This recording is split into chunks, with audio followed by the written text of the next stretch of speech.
Okay, now we also have to sometimes check our answers whether the result that we have got is correct based on the original equation that we started with. Now, how will we do that? Right? The process remains the same. Once we've solved the answers, the equation, we can put the answer into the original equation back. So let's take an example. So 1 by x minus 3 is equal to 1 by 2x plus 1. Solve this and check your solution. Check the answer. Solve and check whether you've done it correctly or not. It's also a good trick in your examination if you want to check whether your answer is right, or you might have to do it again. So how do we do it? Let's try and simplify. See, we know that it's very difficult to work with reciprocals or fractions in an equation. So we try to solve this as or remove these denominators as much as possible. So if this is on a denominator on the right hand side, if I bring it on the left hand side, this becomes on the numerator. So this becomes 2x plus 1. This, when it becomes on the right hand side, this is denominator, it goes there. It becomes x minus 3. Right, so you're left with 1 on both sides as a denominator. It doesn't mean anything. So we will now solve this equation. 2x plus 1 is equal to x minus 3. So 2x minus x, bringing similar quantities together, minus 3 minus 1, plus 1 goes on the other side. Or, so you get x is equal to minus 1. Right? So you've been able to solve this equation. Now you have to try and check whether your answer is right or not. How do we check? Let's look at left hand side. We say left hand side and right hand side and try and put the values on both sides. What is the value of left hand side if we substitute x? And this is 1 by minus 4 minus 3 and that is equal to 1 by 1 by minus 7, or you can write this as minus 1 by 7. That's the value of your left hand side. Right? We will try and determine what is RHS, right hand side. 1 by 2 into minus 4 plus 1. Right? So 1 by minus 8 plus 1 is equal to 1 by minus 7, or you can write it as minus 1 by 7. Doesn't matter where the signage is on the numerator or the denominator, as long as it is shown as a negative number. Right? So now what we see here is that LHS is equal to RHS, hence the answer that we have used for x must be right. Okay, so this is how you check your answer or prove that what has been done is actually correct. Okay, what we will do next is try to get substitution in an equation.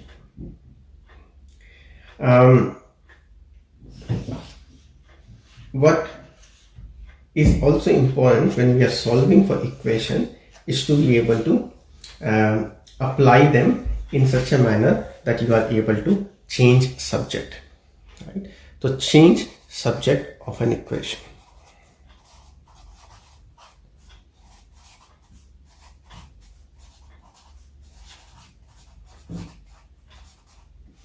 How do we change subject of an equation? Now this is a very interesting topic wherein we will have to change the subject. By subject it means the main unknown quantity that we are trying to resolve or get the answer to. Right? So it is similar to what we've done in the past, but let's say if you are asked x is equal to y plus 5, right? This is an equation. Now it has two unknown quantities.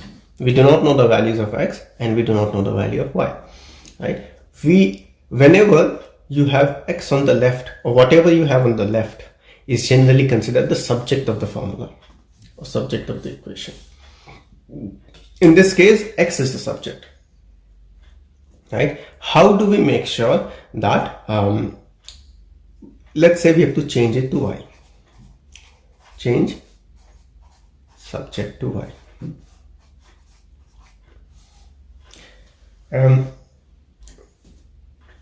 In order to do that, we must have y on the left. So you might want to write it like this: y plus 5 is equal to x.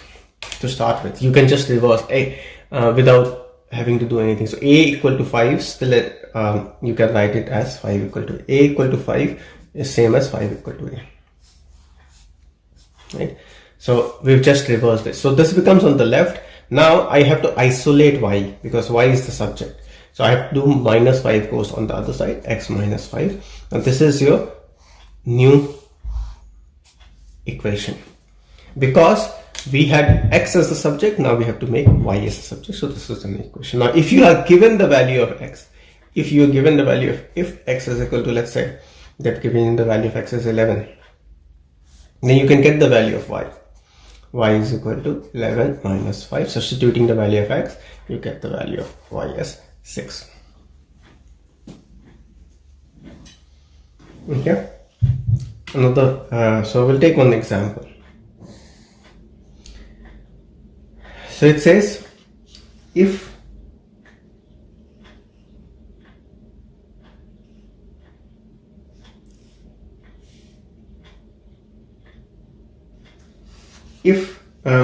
v is equal to u plus at. So this is an equation from physics. Velocity in final velocity is equal to initial velocity plus acceleration times time, right? These are 4 different quantities here: v, u, a and t, and they are set up in an equation. Now they have told us find t. Now in this case, this equation says v equal to something, but they have asked us to say find t. Find t means t is an unknown quantity, the value of which we have to derive.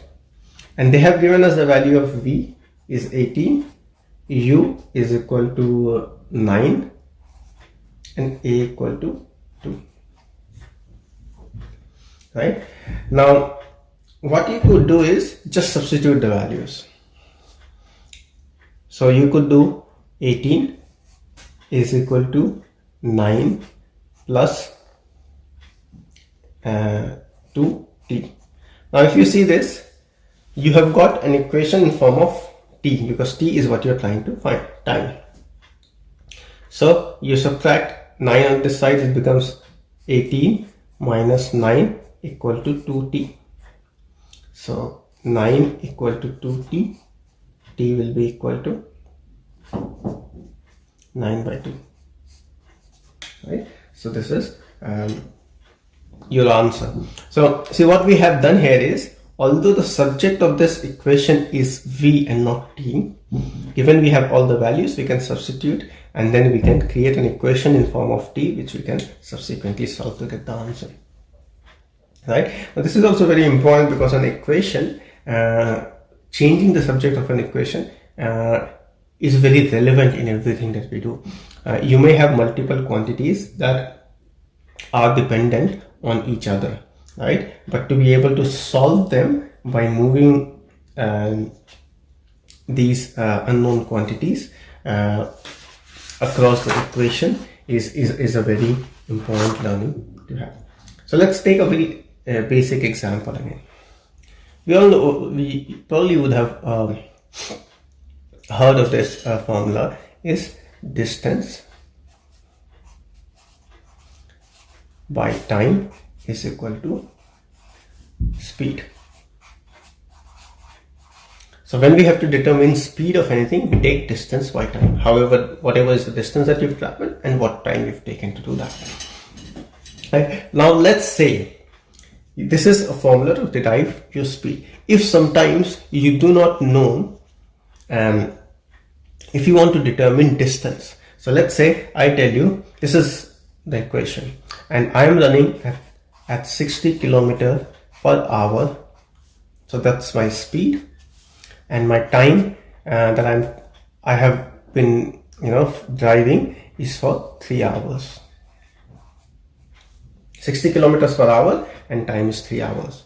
So what is the distance I have traveled?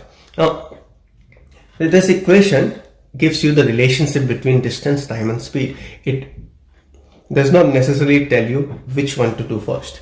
So if you substitute the values, so distance by time is 3, I'm taking the units out, so time is 3 and speed is 60, right? So distance, because this is divided by 3, you have to take it here, you can multiply, so this becomes 180. This will be 180 kilometers. Now what you could have done is determine a formula for distance itself. Speed, this is right, this is the current formula, distance by time is equal to speed. If you have to do d, you have to multiply speed into time. So that's another formula for distance. So this is the formula for speed, this is the formula for distance. So what we have done here is actually made d as the subject of the formula and substituted the value to this. Now something like this is very useful in an exam situation. We should be able to do, right? I will take another problem. So this is an equation that we have been given. Time is equal to acceleration plus n minus 1 d. T is equal to a plus n minus 1 d. So there are 4 unknown quantities here. Let's take, we can find, if we know any 3 of them, we can find the 4th. Right? That is the rule. So as long as you have one unknown quantity in an equation, you should be able to find that unknown quantity.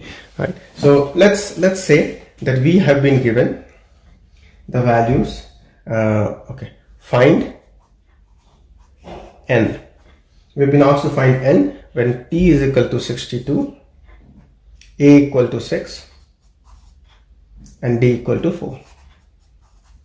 3 quantities have been given, we have been asked to find 4. Always remember, in any equation, if you have one equation and you have one unknown quantity, you should be able to find the value of that.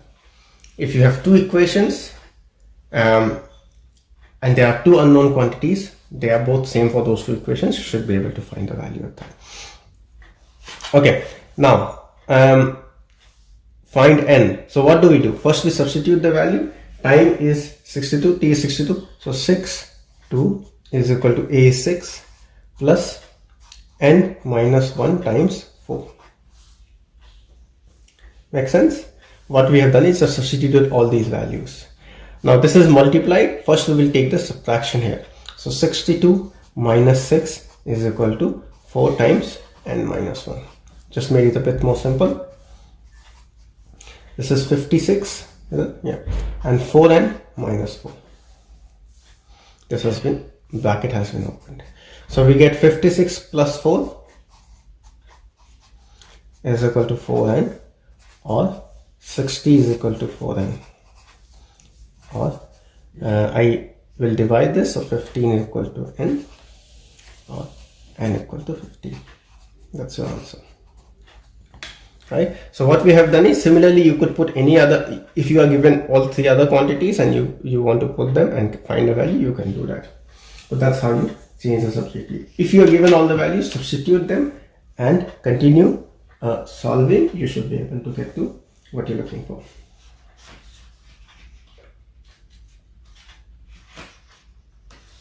Okay. We'll do one more problem. And these are all related to physics: distance, time, speed, acceleration.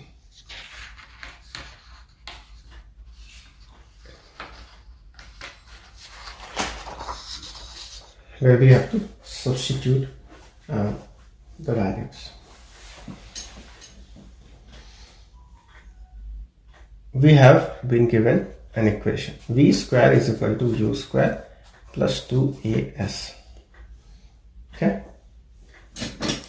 you probably would have studied about this equation in physics, but that's the case. We have been asked to calculate the value of u. Find u, and they have given us everything else. So they've given v equal to 9, they've given us s equal to 3, and a equal to 16 by 3. Right? So these are the three values. See how many unknown quantities? 1, 2, 3, 4, and you have given 3, so it should be possible to solve this. I'm substituting the values. 9 squared is equal to u squared plus 2 into a, that's 16 by 3, times s, which is 3. Okay, or 81 is equal to u squared plus, these two gets cancelled out, 32, or 81 minus 32 is equal to u squared. U squared is equal to 49. This is 49, or u is equal to, you do a square root, so this plus minus 7. Now in physics it can't be negative 7, but in mathematics we'll just say it is plus or minus 7. So we've done a square root of 49 and hence got the value of plus minus 7. When you do a square root of a positive number, you get two roots, one positive, not a negative. Okay. Sometimes you may be asked to create an equation or to create R as a subject of the problem. So another question would be to change the subject. Would be this: volume of a cylinder is given by pi r square h. This is the formula for volume of a cylinder. You have to make R the subject of the formula.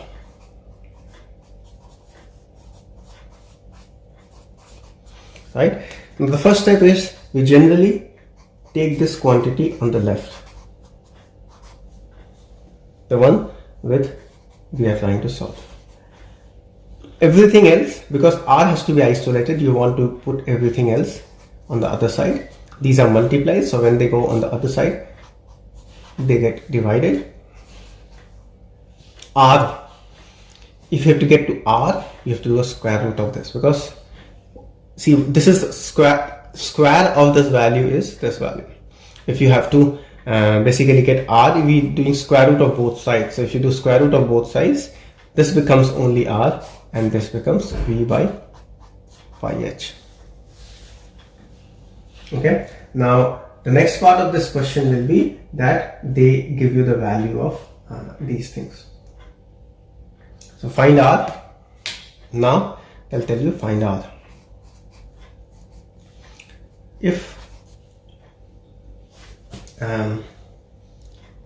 v is equal to 200, pi v all know, and height equal to 8 centimeter.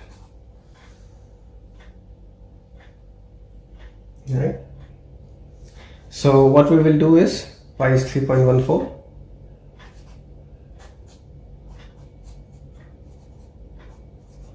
So we will do the value of R is equal to root 200 by 8 times 3.14.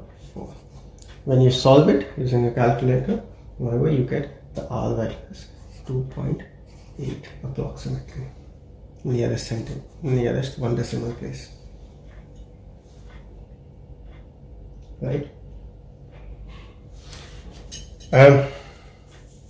We'll do a couple more questions where we have to change the subject. And then we'll move on to the next part of the chapter called inequations. So if you are asked to make if y is equal to x minus 2 by x plus 2, right? Make y the subject, sorry, make x the subject, because here y is already the subject, we're trying to make x the subject, right? So how do we do it? We have to multiply this here, y times x plus 2. This was the y when we got here, multiply, and this is x minus 2. System is as it is. Or yx plus 2y is equal to x minus 2. Remember, we have to make x the subject, so we bring all x related terms together. Minus 2 minus 2y. X is taken common, y minus 1 is equal to minus 2, you can take common, 1 plus y. Or x is equal to minus 2 y plus 1 by y minus 1. That's the answer. Okay, what we have done is created the formula in terms of y. Now if they give you the value of y now, it should be easy for us to solve. Or if they may ask you to leave it this way. Okay. How do we make a formula? Now the art of making a formula is also very relevant, because it is important that we understand how these formulas are created and what is the usage of these equations. Okay, now suppose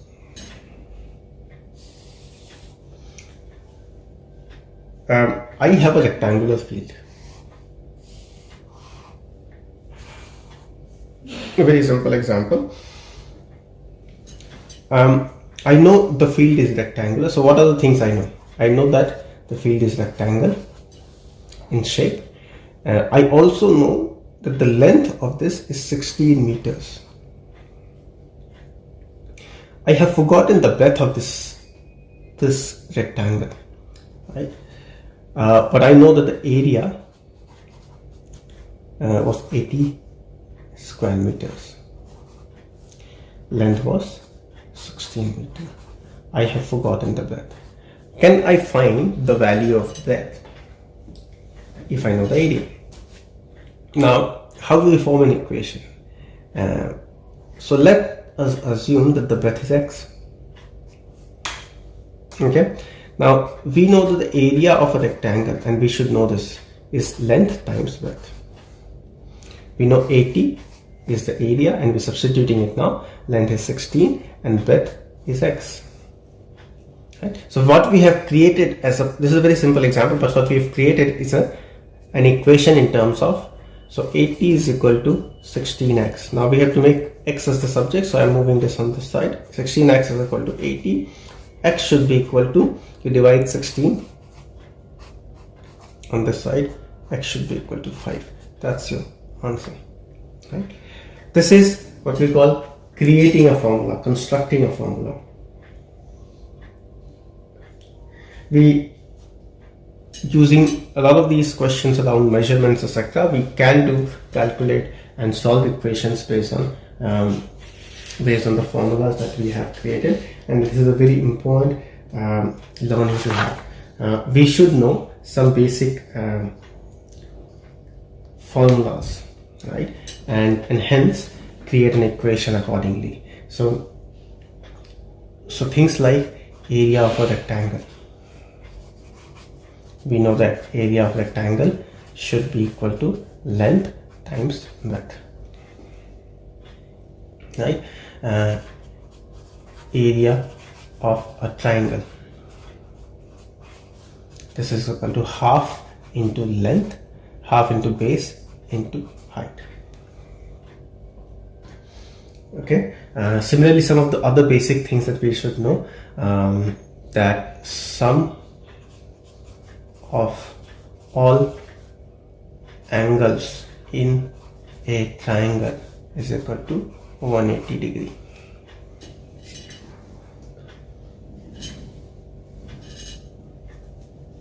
Right? Okay, so with that in mind, we will take one more problem from the book itself, and then move ahead. So let me tell you a problem.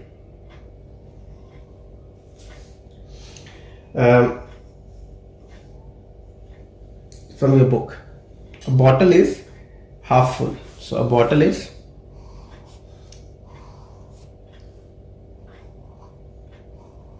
this is half full. This half full, right? When you've added 300 milliliter liquid to this, so you've poured in some more liquid to this bottle. Sorry.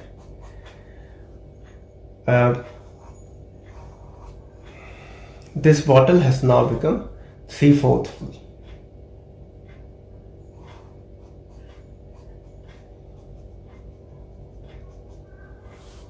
Right? What is the capacity of the bottle? So let the capacity, so this is half, this is 3/4. Let the capacity of the bottle be is equal to x. So if we try to create an equation, we are calling half times x. This was original half time x plus 300 milliliter is equal to 3/4 times x. Are we okay with this? So what we've done is original capacity was so the capacity is x. So originally it was half full, so half of x. Then we added 300 milliliter, it became 3/4 full. Right? Now we are trying to solve for x. So this is x by 2 minus 3x by 4 is equal to minus 300 ml. So 2x minus 3x is equal to minus 300. I'm removing the units for now.